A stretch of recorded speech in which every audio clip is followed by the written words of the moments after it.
Breaking tonight, the powerful earthquake killing more than 100 people, and now the urgent search for survivors. The national emergency unfolding after a magnitude 7.4 quake rocks Colombia. Dozens of buildings destroyed. This hospital collapsing on an ambulance as patients flee. The spire of a cathedral crumbling. Rescue teams racing to find people trapped in the rubble tonight. This just in, President Trump signing a new executive order overhauling the vaccine schedule for children. Why one Republican senator, a doctor, calls it, quote, so wrong. What parents need to know. Outbreak expanding. Salsas and guacamole now being recalled because of fears that salmonella contamination may be spreading. Taylor Farms pulling more products from shelves in 26 states. The major concern over jalapenos just weeks after voluntarily recalling lettuce. The new tornado threat bearing down on millions tonight. Twisters slamming the Midwest, even blowing a train off its tracks. Blistering temperatures fueling dozens of wildfires. The new view from above with entire neighborhoods reduced to ash. Oscar winner Brad Pitt opening up about suicidal thoughts and his struggle with alcohol. What he revealed about some of his darkest moments. And the OnlyFans model pleading guilty in the killing of her boyfriend. We'll bring you the latest in the years-long legal drama. Top story starts right now.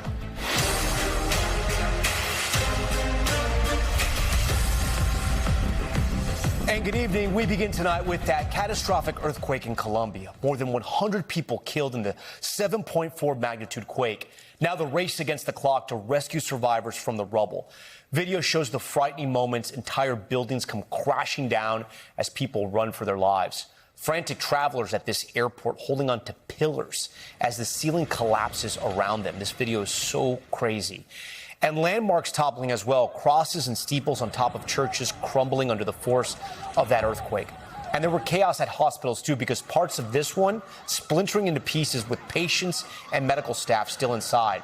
Tonight, the desperate search and rescue mission ramping up across the region. At least 111 people, as we've mentioned, are dead.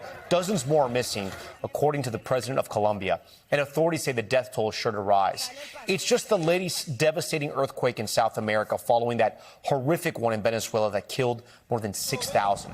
We'll talk to a scientist in a moment. Is there any connection with all the earthquakes happening recently? Right now, new videos and desperate pleas for help are pouring into our newsroom tonight as George Solis starts us off. Tonight, a powerful and deadly 7.4 magnitude earthquake wreaking havoc in western Colombia, taking so many by surprise when it struck early this morning, reducing homes and buildings to rubble. Passengers at this airport holding pillars, bracing during the moment of impact. One man screaming as the shaking intensifies. Outside this hospital in Cali, part of the building collapsing on an ambulance as patients scramble for safety. This woman narrowly escaping falling concrete. Churches damaged across the region, including this one. Watch the cross collapsing from its spire. Now, the urgent search for survivors.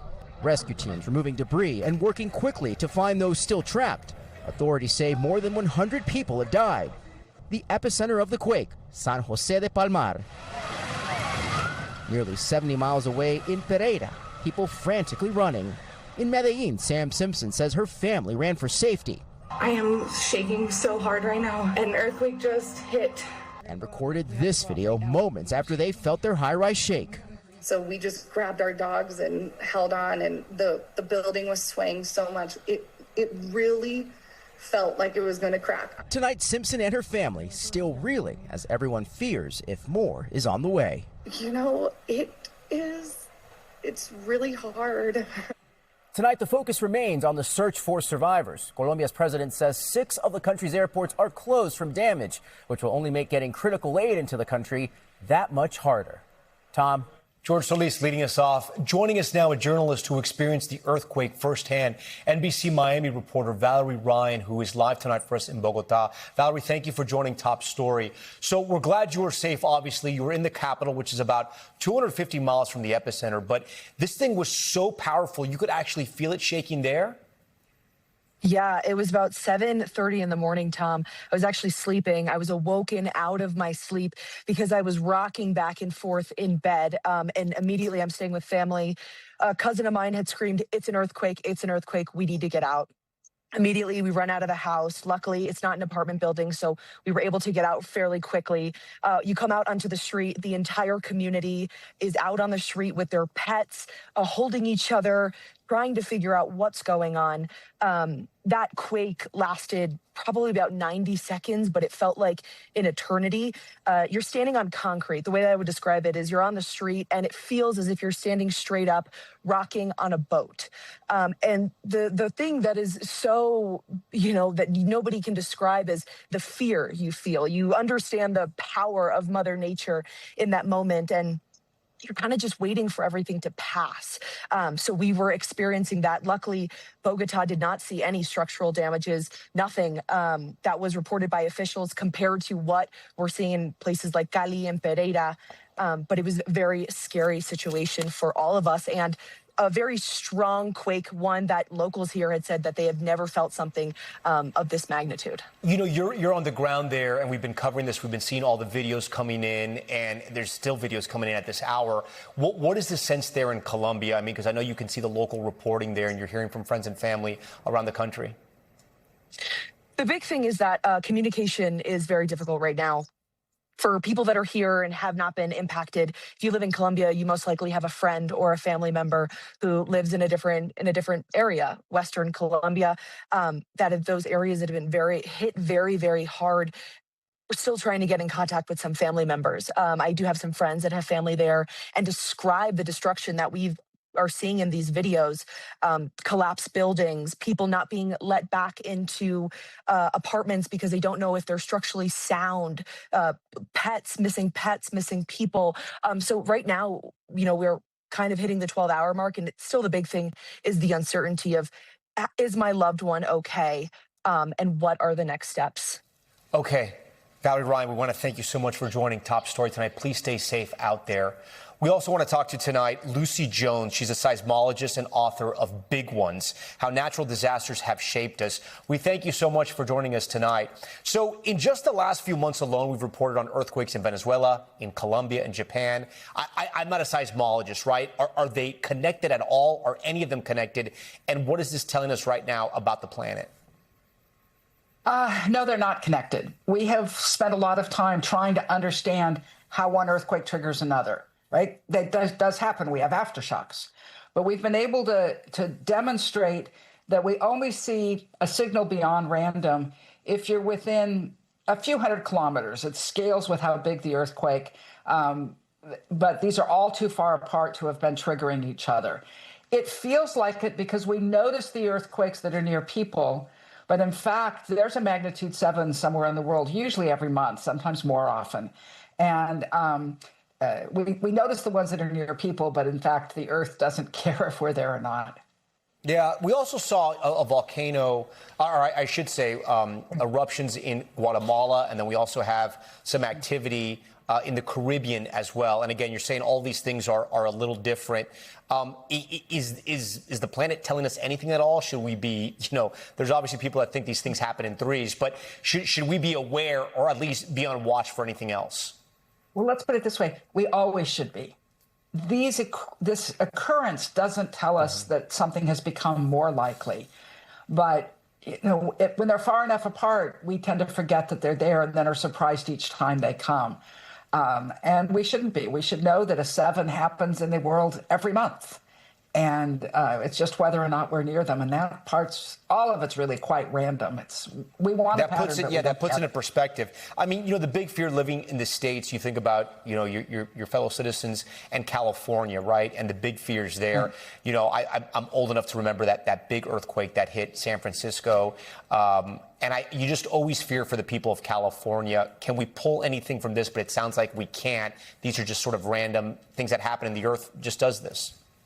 Right. It doesn't change the probability of an earthquake in California. What we can say, though, is that the last 30 years has been particularly quiet in California. You look at the long-term record, and we would have expected more earthquakes than we've seen. So in the long run, we need to have more earthquakes than we've been having for the last few decades. And that's the life experience of most people. That's what they remember. So I think people are going to be surprised when we get into that more active phase. We also need to remember that California isn't the only state. We put a lot of people on top of our earthquakes, so it's very noticeable. But Oregon and Washington have the potential for a magnitude 9. They had one in 1700. Alaska, of course, has more earthquakes than anywhere else. So does Hawaii. There was just a magnitude 5 in Hawaii. And so it's thought of as a California problem, but in fact, many of us have to deal with that risk. A magnitude 9. Wow. Before I let you go, what should the people of Colombia be doing right now? Should they be worried about aftershocks? Well, obviously, aftershocks are really common. The good news is this earthquake was actually quite deep. It was about 100 kilometers below the surface of the Earth. So they didn't get the strongest shaking they could have, but they have, 10 million people received very strong shaking. So it's very, very widespread. The one good news is that the deepest earthquakes tend to have fewer aftershocks. There's only been one magnitude 5 so far. So it's not protection, but it's less likely than if it had been shallow. All right. We thank you so much for your time and your expertise, and we'll be thinking about you and everything we just learned in this segment. We want to turn now to our other major headline out of Washington tonight. President Trump signing an executive order to reduce childhood vaccine requirements, saying it will give parents more choices. But some doctors warn it will spark dangerous confusion. Here's Garrett Haake. Tonight, President Trump tripling down on his efforts to overhaul America's childhood vaccine schedule after previous efforts were blocked in federal court, signing an order lowering the number of recommended vaccines for children, which would put the U.S. in line with European countries like Denmark. Parents can still choose to give their children all of the vaccinations if they wish. It's up to the parents. We're making recommendations that are strong, but it's up to the parents if they wish. The order recommends 11 immunizations for all children instead of the current 17 and suggests consulting with doctors about others, including RSV and hepatitis B, which is currently given to all infants at birth. The president calling to spread vaccinations across more appointments and time, including splitting up the MMR vaccine into 3 separate shots, making this baseless claim. Together, there could be a possibility they're quite lethal, and separately, it looks like they are not at all lethal, but just very effective. Reporters pressing him. Is there any evidence of that? What I've heard is that there are some people that say it is that way. The president says he was motivated to change vaccine recommendations by recent rises in autism, though studies have shown no links between them.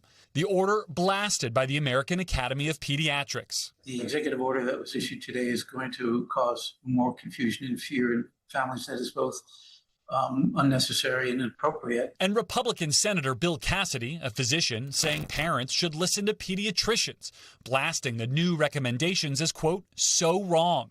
The new recommendations to spread out vaccinations could lead to more doctor visits and more costs. The president was asked how he would counter that, but did not offer specifics. We're going to work with the families, and we're going to make sure everything works out cost-wise. Okay, Garrett Haake joins us from Washington. There's going to be a lot of questions about this, especially when it comes to insurance and what you have to pay. The last time the president tried to do this, it got bogged down in court. Why do they think it's going to be different this time? Well, an administration official gave kind of a novel legal strategy here, Tom. They argued that because in this case, these are just recommendations, essentially based on the president's personal view that this is what should be done by the states, that there's nothing legally binding here to even sue about. We will see, I suspect, quite quickly whether that argument holds up. Okay, Garrett Haake at the White House for us. Garrett, thank you. To help parents at home make sense of these possible changes, I want to bring in NBC News medical contributor Dr. Natalie Azar. So, Dr. Azar, today's executive order changes the official recommendation for families, but will the MMR vaccine still be available as a single shot? Yeah, 100%. And the reasons are a couple. So first of all, just to sort of re-emphasize what Garrett was saying, is that the president does not actually have any authority to legally override what the states are recommending. So if states and independent medical groups are still recommending the combined shot, that is what most people will be able to still get. And just from a more practical matter, the single shots are not licensed or sold domestically, Tom, and it could take medical economics experts say it could take up to years before we could actually have 3 separate shots on the market. They need to reconfigure manufacturing, they need to do clinical trials, and all 3 shots would need to be authorized by the FDA before they could be marketed to the public. And then the president made the claim that the MMR vaccine could be lethal. And Garrett pointed out sort of the fact check on that. Is there any medical evidence of that? Absolutely not. Absolutely not. There is nothing that I could say more vehemently that there is absolutely no evidence whatsoever that the MMR has any lethality attached to it. In fact, we know that measles can cause can be fatal in many, many cases. And then, as Garrett mentioned, moving from 17 mandatory vaccines for kids to 11 puts the U.S. in line with some European countries. How will parents know what the right number of vaccines are for their kids? You know, I think, Tom, parents need to feel reassured that the recommendations as they stand right now have been informed by decades of research, by true vaccine experts. They are transparent and they are based on the best scientific evidence. And specifically, the number of vaccines that are given to a child at a certain age, it's because we know that certain age children are more vulnerable to certain infections at certain ages, and we know when their immune system will respond best. People need to understand that the recommendations as they are not arbitrary, and you really can't compare to other health systems. We are not Denmark for so many different reasons. Our infrastructure is very, very different than many other developed countries. What we do here in this country, again, has been informed by science all this time. And there is no new evidence, by the way, to inform any of these changes. None. Okay, Dr. Natalie Azar, we always thank you for joining Top Story. We're going to stay on the health beat tonight. Taylor Farms, the supplier linked to that cyclospora outbreak, is now voluntarily recalling food items that could be linked to the salmonella outbreak. They're pulling products like salsa and guacamole from shelves at major retailers, including Walmart, Whole Foods, and Kroger. Steve Patterson has the details. Tonight, another major food recall impacting stores nationwide as Taylor Farms voluntarily recalls 20 food items made with jalapeno peppers due to possible links to salmonella. The recall hitting store shelves in 26 states. Officials say the recall includes products like dips, burritos, and salsa sold in stores from Target and Trader Joe's to Walmart and Whole Foods. The CDC and FDA have been investigating the salmonella outbreak, which has sickened 345 people so far. Taylor Farms says they are not aware of any reported illnesses linked to its products containing jalapenos. I'm a little worried about it, but I'm not going to stop, eating vegetables if that's the concern. Last month, Taylor Farms voluntarily recalled shredded iceberg lettuce during the growing cyclospora outbreak. A lot of the fallout that we're seeing now in terms of additional recalls are from things that could have been made with contaminated jalapenos. It's often done in an abundance of caution. It comes as Americans pay more attention to what's in their food. Health Secretary Robert F. Kennedy Jr. today announcing a new proposed rule focused on ultra-processed food that would force manufacturers to notify the FDA on using additives that are generally recognized as safe, or GRAS for short. Initially used for simple ingredients like garlic and vanilla, the existing rule allows manufacturers to use additives that haven't undergone extensive safety testing without telling the FDA. But today, many experts say the industry uses the rule to allow hundreds of unstudied chemicals into the nation's food supply. Under the current system, the FDA does not even have a complete picture of what is entering the food supply. Some argue it won't prevent manufacturers from adding new ingredients or removing additives already on shelves. Steve Patterson joins us tonight from Los Angeles. So, Steve, how can you check whether you have something in your fridge right now that needs to be tossed or returned?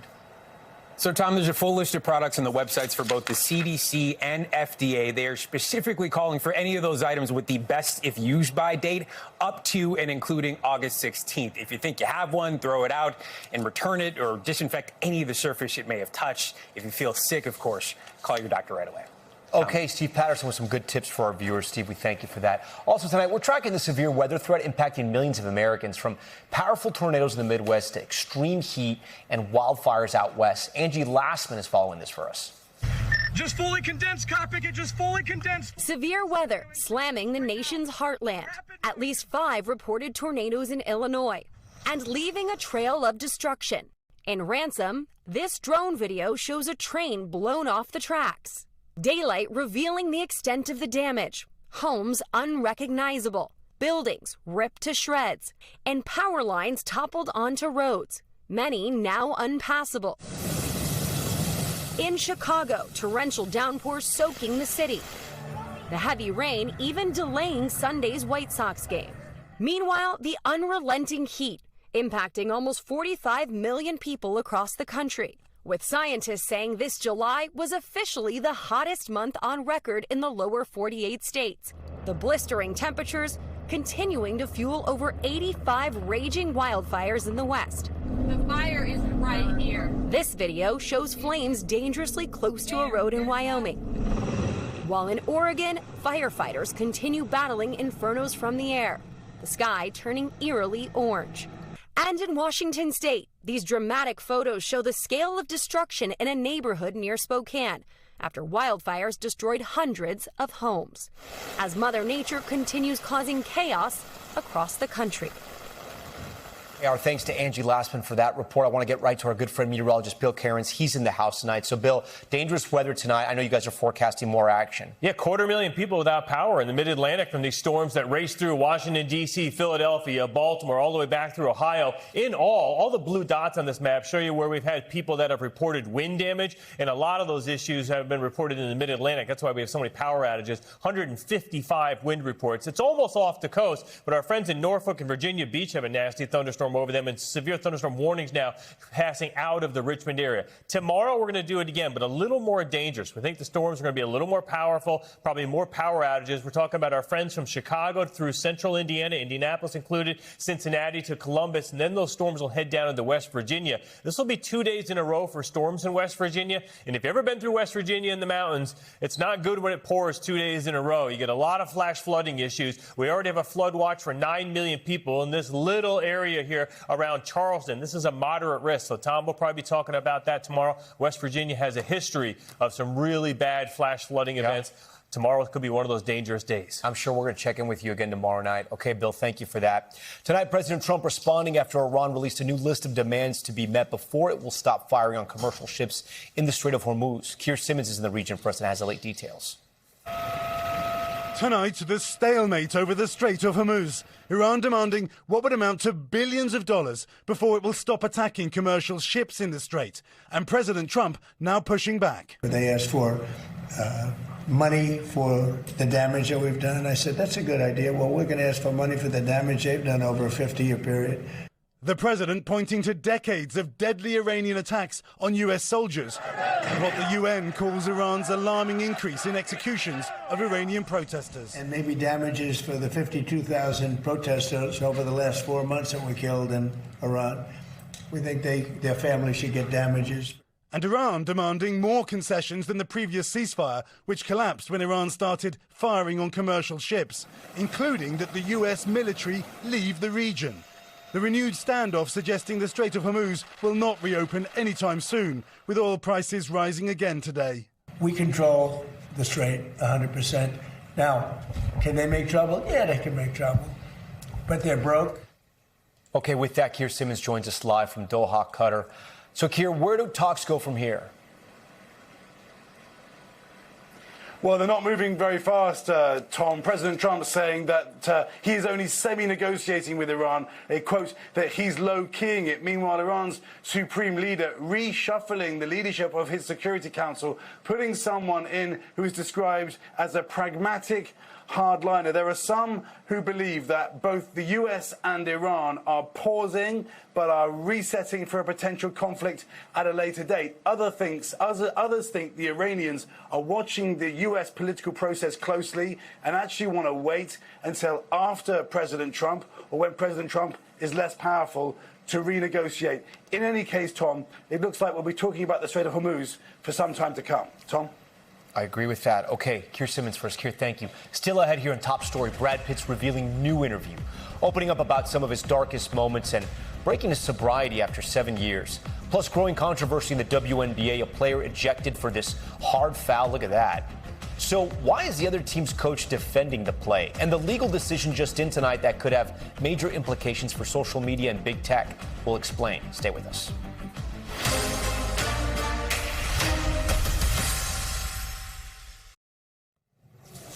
Back now with a personal update from Hollywood superstar Brad Pitt, the Oscar winner, opening up like never before about sobriety, family, and his darkest days, including suicidal thoughts. Here's Colombia Malas. In a revealing new interview with Esquire magazine, movie star Brad Pitt opening up about some of the darkest moments of his life. Speaking candidly about a period when he says the pain became so oppressive he could feel the cold steel of the bullet in my head. The Oscar winner clarifying he was never suicidal, but says the experience helped him understand it. Asked why, Pitt simply answered, family stuff, and we could leave it at that. But it comes after a contentious 8-year divorce battle with Angelina Jolie, in which Jolie alleged Pitt subjected the family to verbal and physical abuse, including allegedly choking one of their children on a transatlantic flight in 2016. Authorities investigated and filed no charges. He's denied the allegations. Since then, 4 of the couple's 6 children have filed to legally drop Pitt from their last name. The Oscar winner also disclosing he is no longer sober after 7 years without alcohol. Pitt revealed last year that he joined Alcoholics Anonymous in 2016. I was trying anything and everyone, anything anyone threw at me. It was a particular difficult time. A friend close to Pitt telling NBC News today he's in a good place and everyone makes their own decisions. He's been very responsible. Now the actor says he drinks in a more restrained manner and he can have a few.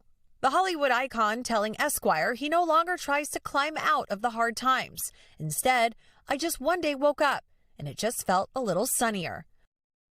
Tom, the reason that Brad Pitt even sat down with Esquire magazine in the first place was actually to promote a movie called The Heart of the Beast that comes out next month, in which he stars in this film. Now, I do want to point out that Pitt and Jolie, they are still battling over that winery that they own together in France, and that is expected to go to trial in early 2027. Tom? Still to come tonight, the scary standoff, a bison knocking a man to the ground, appearing ready to strike again, how he got away. Plus, what would you do with the $900 million? Everything you need to know ahead of tonight's massive Powerball drawing. Stay with us.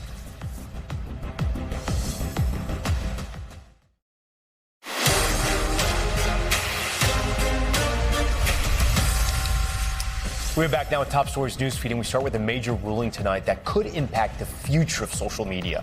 A U.S. appeals court now allowing thousands of lawsuits to move forward against Meta and other tech companies. The suits center on claims that they designed their apps to be addictive to younger users. It comes just days after a judge found that Meta created a public nuisance in order to pay more than $500 million. The tech giant has denied that claim and said it will appeal. And here in New York City, new charges connected to the boat that capsized near the Statue of Liberty, killing a 27-year-old mother and her infant daughter. The DOJ now charging the boat's operator for causing the deaths.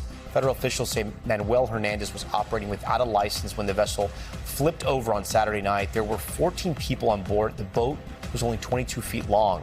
If convicted, Hernandez could face up to 20 years in prison. And while video out of Poland of a tourist getting attacked by a bison, here you can see it knocking the man on his back and standing over him, appearing ready to strike again. Unclear how or why the man got so close to the animal. The standoff finally ended when someone in a car drove up and put that car between the man and the bison. According to local reports, the man had some cuts and bruises, but he's expected to be okay. And back in the U.S., the Powerball jackpot soaring to a big drawing. It's now up to more than $900 million. Look at that. That's the 8th largest grand prize in the game's history. The lucky winner can choose to get the jackpot in one lump sum or payments over roughly 3 decades. The drawing tonight is set for just before 11 p.m. Eastern. Now to new revelations from President Biden's son, Hunter Biden, who says his father's cancer is spreading to the point that it is now very debilitating. It comes as new images show the former president attending church this weekend. He's seen talking with parishioners outside of Mass. I want to bring in NBC's Monica Alba from the White House. So, Monica, what did we hear Hunter Biden say about his father's condition? Well, Tom, he acknowledged how painful it is to watch his father, who is struggling with how painful this cancer diagnosis is physically. And he added a little bit more information to how he's doing, his condition, and his prognosis. Let's take a listen to that. I wish he would complain more because it's not good. The cancer has spread, is metastasized into his bones and further. It's very painful. And it's very debilitating in many respects, but he's still out there. He's still doing this thing that he so believes in this country.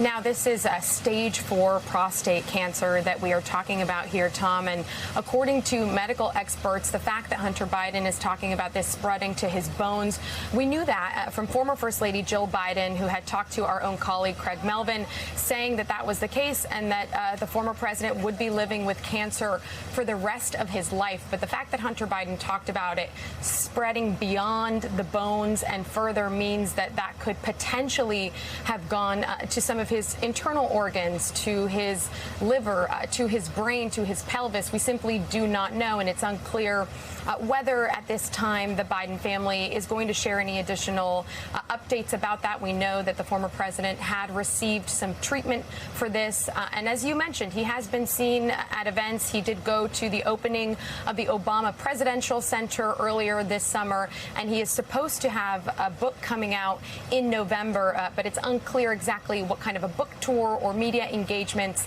the president will participate in around that as he does continue to navigate his cancer diagnosis, Tom. And we know that Hunter Biden also spoke about his pardon.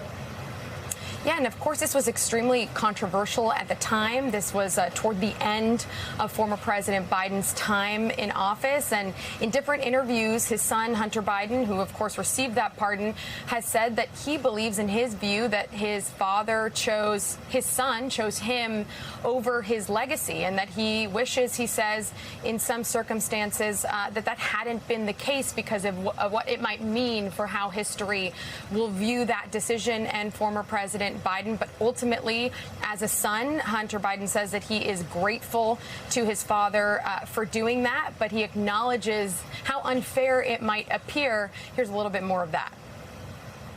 Do you think that he went too far as a dad in issuing a pardon to you? Was it good for our Constitution? Was it good for the American people? Was it good for my dad's legacy? No, on all counts.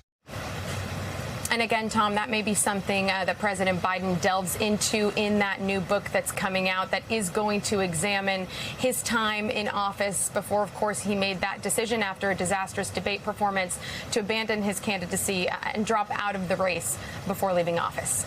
And a lot easier for Hunter to say now that he has been pardoned. Also, we should point out, Monica Alba for us tonight at the White House. Monica, thank you for that. We're going to take a turn now to an update in a years-long legal saga. A popular OnlyFans model accused of killing her boyfriend back in 2022, now pleading guilty to manslaughter and breaking down as she faced his mother in court. Here's NBC's Aaron Gilchrist. Tonight, the OnlyFans model and social media star known as Courtney Taylor is now a convicted killer. Be the truth, the whole truth, and nothing but the truth.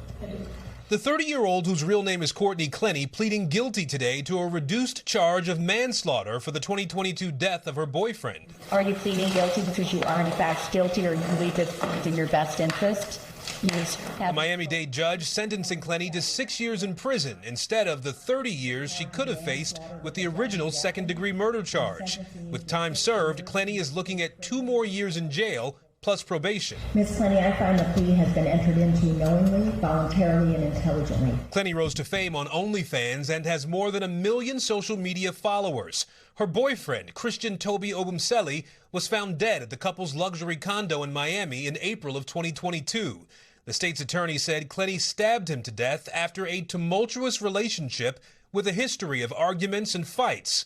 Prosecutors sharing elevator video from 2 months before the killing showing Clenny repeatedly hitting Obumseli during an argument. Clenny was arrested months later in Hawaii, where her lawyer said she was in rehab for substance abuse and PTSD. The defense lawyer arguing Clenny stabbed Obumseli in self-defense, pointing to this police body cam video from just days before the stabbing. You can see Clenny telling police she wanted a restraining order against her boyfriend. I'm scared of him. Her boyfriend comes charging towards her, and we actually try to get in the middle of it. Clenny's lawyer today said again that his client was defending herself. Courtney Clenny was the victim of domestic violence in this case. And the actions she took that night, we stand by them. that she did it to protect her own life. Clenny appeared calm as she accepted the plea, but turned emotional during the victim impact statement from Obumseli's mother. The conversations we will never have. The person he would have continued to become, those losses continue much longer after today's court case ends. Aaron Gilchrist joins us now. So, Aaron, how does the victim's family feel about this plea deal? Do we know? Well, Tom, as you might imagine, this is very difficult for Christian's family. We heard from his mother there in the piece, and she went on to talk about the fact that it was very difficult for a mother to have to stand over her child's grave. She talked about the holidays and birthdays that will not be celebrated because her son's life was taken. At the same time, we do know from the state prosecutor, the state's attorney's office there in the Miami-Dade area, that the family was consulted before this plea deal was executed, and that the family did agree to this plea deal, but obviously, as you would expect, still a difficult time for them to be able to start trying to close this chapter in their lives. We also heard more from the family of Courtney Clenny as well, her father speaking outside the courtroom, saying that he still believes that there was no wrongdoing on the part of his daughter, and we know, Tom, that she will likely be out of prison within the next 2 years. Tom? Yeah, dark story. Aaron, we thank you for that. We want to turn out of Maryland and an investigation to the deaths of hundreds of young black men at a former state-run juvenile detention center. Lawmakers there are now forming a new commission to look into how the boys died and why some were buried in unmarked graves. Darcy Spencer from our NBC Washington station reports. Phyllis Hammond found out last April that her uncle, Amos Hammond, was buried in this long-forgotten graveyard in Prince George's County. His grave marked only with a cinder block, and at 18 years old, he was among the hundreds of black boys buried this way on the grounds of a state-run juvenile detention facility. It's heart-wrenching. It's heart-wrenching. They didn't grow up easy. I think that's why my father never talked about his family. The graveyard is in Cheltenham at the former House of Reformation, a segregated state-run facility for boys dating back to the 1800s. There are some headstones that are in disrepair, and many of the graves appear to be unmarked. Hammond has her uncle's death certificate showing he died in 1921 at the House of Reformation. The cause, acute peritonitis, which can lead to a life-threatening infection. They try to have a good reasoning for most of the deaths that happen there. And, you know, questionable, very questionable as to how these young men died, and especially when you're looking at over 300 and some young men. Hammond described how she felt after visiting the graveyard for the very first time. Gut-wrenching. I cried. It inspired her to act, and now she's sitting on a newly formed state commission to study who the boys were and how they died. The group will make recommendations to the governor. Hammond wants to be a voice for the families. Make that site a memorial, a place of dignity to recognize these young men, to bring awareness to the lives that they lived in that facility and how they died in those woods. Maryland Attorney General Anthony Brown chairs the commission. They were beaten, vetted, forced to labor. They were denied an education. They were malnourished and medically neglected. There are many questions to answer. Should the bodies be exhumed? Should the graves be left alone? Should families be able to move remains to other burial sites? I'm grateful to be on this journey. It's not going to be an easy journey. It hasn't been. I'm still grieving. All the families are still grieving. But I'm just so thankful that this has been revealed. Hammond's visit also inspired her to write a poem, If These Woods Could Talk. I just wonder sometimes if those woods could talk. How many lives could have been saved, maybe? Darcy Spencer, News 4. Our thanks to Darcy Spencer for that one. We're going to head overseas now with Top Stories Global Watch. Israeli Prime Minister Benjamin Netanyahu outright rejecting President Trump's 15-point plan for peace in Gaza, weeks after the White House announced Hamas had agreed to those terms. NBC's Matt Bradley joins us tonight from Israel. Matt, you spoke with Prime Minister Netanyahu's spokesman. Why is Israel against this peace deal? Yeah, I mean, it's a great question, Tom. And if you ask the Israelis, they would say they're not against the peace deal. They're in favor of the peace deal from October 2025 that ended the war in the Gaza Strip, though not the fighting and certainly not the killing. They're not in favor of the 15-point plan that President Trump announced last month. Here's that spokesperson, and he makes reference to that 20-point plan from nearly a year ago. We are fed up with Hamas's antics. Hamas is fooling the entire world. Israel's not going to be fooled. It's who's not holding up their plan. Every single day, Hamas is in blatant violation of the 20-point plan. Every single day that goes by that they haven't disarmed, they are essentially sticking their finger in the eye of the President of the United States.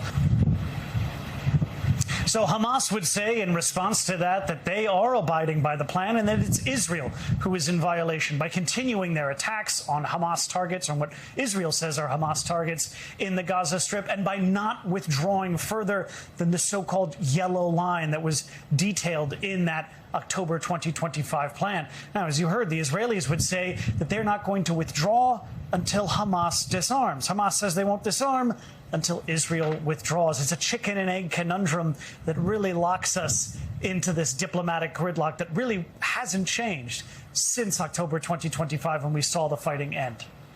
And then, Matt, we heard from Keir Simmons earlier in the broadcast about Iran. What has Israel said about why they're no longer fighting against Iran? Well, we heard from Prime Minister Netanyahu. He spoke to his cabinet yesterday, and the readout from that meeting, he basically said Iran is attacking everybody in the neighborhood, including all of America's Gulf allies, but it's not hitting Israel. Why? Because Israel will clap back, and Iran knows that Israel is ferocious in its counterattacks. Now, that may be true. Iran probably doesn't relish bringing Israel back into the fighting, but we also know the Israelis are under considerable pressure from the United States to ease up their attacks, not just on Iran, but also against Hezbollah in Lebanon and against Hamas in the Gaza Strip, all in an effort to try to push toward negotiations. But that is very unpopular politically for Prime Minister Benjamin Netanyahu, who faces very consequential elections at the end of October here in Israel. Tom? Yep. Okay, Matt Bradley for us. Thank you. Still ahead tonight in Top Story, tributes pouring in for Jackie, the beloved bald eagle who had become an internet sensation. Stay with us. We are back now with a sad update on the bird who became a national sensation. Support had been flooding in for Jackie, the bald eagle from Big Bear, California, who's been recovering from an attack and then a mysterious illness. Tonight, she has died after weeks in intensive care. Here's Camila Bernal.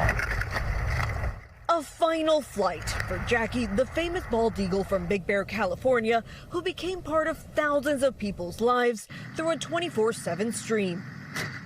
Tonight, a heartbreaking goodbye after years under the watch of devoted fans. Watching her gave people a connection to nature. It gave people an outlet. The Ojai Raptor Center, which had been caring for her, says she died early this morning, adding, her condition continued to deteriorate despite intensive treatment and the combined efforts of our veterinary team and consulting specialists. Last month, Jackie was seen fighting with other eagles and then struggling to wade through the water before being rescued.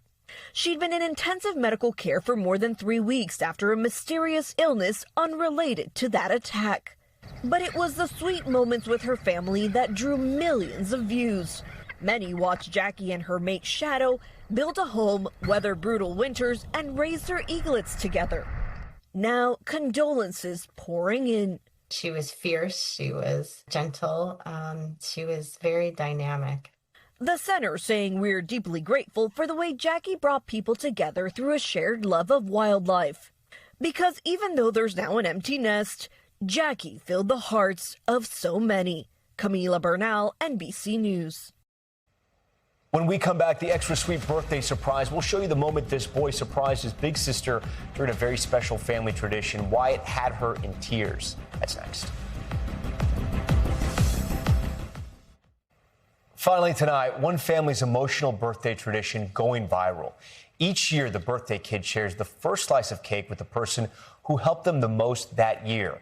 When it was 9-year-old Othello's turn to share his slice, the reaction was priceless. Take a look.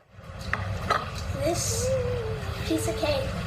In the Woods family, birthdays are a time to celebrate each other. It's for my big sister, Raya. Each year, the birthday kid gives the first piece of cake to the person who helped them the most. So when it was 9-year-old Othello's turn to share his slice, he picked his older sister, Azaria. I'm giving this piece to Zaya because she's the one that's been helping me in school with my computer problems. She's the one that played with me when I didn't have no one to play with. 11-year-old Azaria overjoyed to be picked, still feeling that emotion when we talked to her. She loves her brother. Even though it's not my birthday, I still get to feel special in my own kind of way. Parents Richard and Melissa started this tradition years ago. We always wanted to establish family values, being appreciative, and just showing that love with one another. And Othello's special message to his big sis? Thank you, and I'm grateful that you're my sister. Me too. Love that story, and happy birthday, Othello. Thanks so much for watching Top Story. I'm Tom Llamas in New York. Stay right there. More news on the way.